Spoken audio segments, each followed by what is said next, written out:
You are with Studio Automobiles. One of the best-known vehicles in the world is getting a long-awaited replacement with the debut of the 2022 Toyota Land Cruiser. Unfortunately for Americans, we won't be getting a .The new model, known internally and to Land Cruiser enthusiasts as the 300 series, is a melding of the tried and true 200 series that's been around since 2007 and the Georgia F derivative of Toyota's newer TNGA platform. Although it's still a body-on-frame truck-based vehicle, the Land Cruiser's frame has been redesigned in an effort to reduce weight and increase rigidity. Toyota claims the 2022 Land Cruiser is 441 pounds lighter than the old model, which we weighed at 5,774 pounds in 5-seat configuration and 5,874 pounds in standard 7-seat configuration. Toyota claims to have also lowered the center of gravity, making it less likely to tip over in extreme situations, and improved the weight distribution, although its reported 53/47% weight distribution matches that of the last 200 series Land Cruiser we tested. Pour out a Kirin for the long-serving naturally aspirated V8, as it's been replaced by a twin-turbocharged 3.5-liter V6 making 409 horsepower and 479 pounds-foot of torque, an improvement of 28 horsepower and 78 pounds-foot. In global markets, the Land Cruiser has long been offered with diesel engines as well, and this generation will have an available 3.3-liter twin-turbo diesel V6 with 304 horsepower and 516 pounds-foot of torque.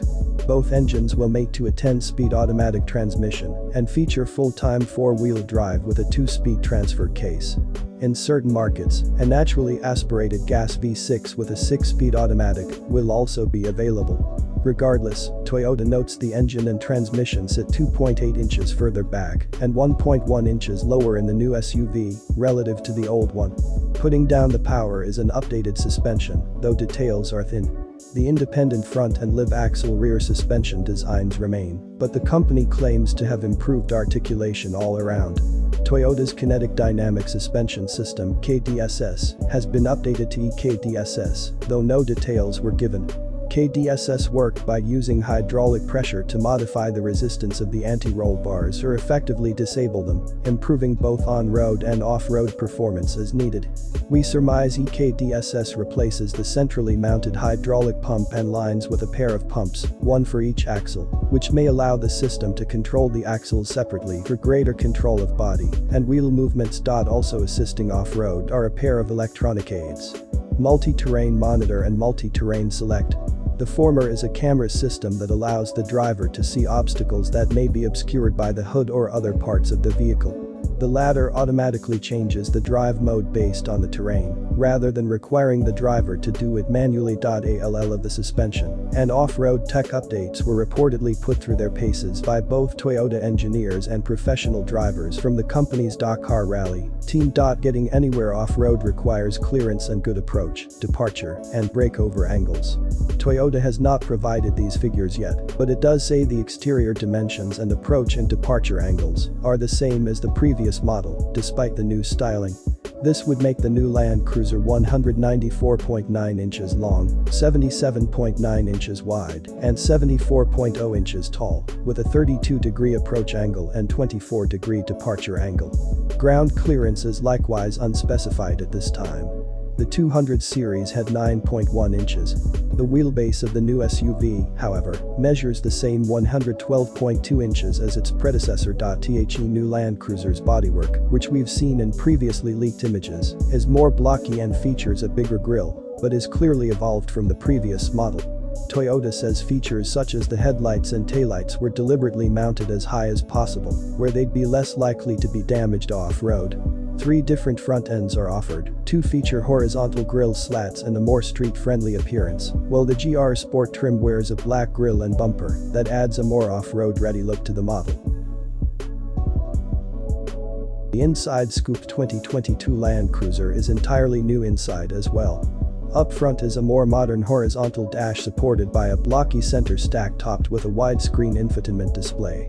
A smaller display splits the twin analog gauges in the instrument cluster. Owing to its off-road purpose, all of the buttons and switches are old-school physical pieces, not hyper-modern touch-sensitive panels. Toyota says all functions should be easy to operate by feel, while off-roading. A much bigger departure is found in the third row. For the last 2 generations, the third row seats have split down the middle and folded up against the windows when more cargo space was needed.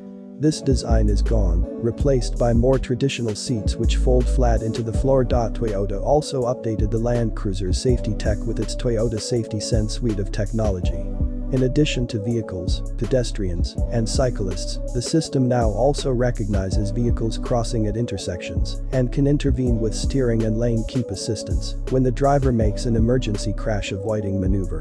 The system will also automatically brake to avoid collisions with vehicles, objects, and pedestrians during parking lot maneuvers. Additionally, Toyota repositioned the driver's seat to make the latest Land Cruiser easier to drive, as well as to reduce driver fatigue. While the new Land Cruiser will go on sale around the world this summer, it will be the first model in more than 60 years not to be sold in the United States. We first reported this disappointing turn of events in 2019, which were initially denied by Toyota before an official announcement was finally made late last year. Toyota has hinted at some potential Land Cruiser news for the US at some point in the future, but according to our sources, we will only get a new generation of the Land Cruiser-based Lexus LX. Toyota only builds the Land Cruiser in 2 factories, and it can't enlarge either, so global supply is constrained, and the company expects the new model to be very popular abroad. In the US, sales numbers have been small for years in part due to the high starting price.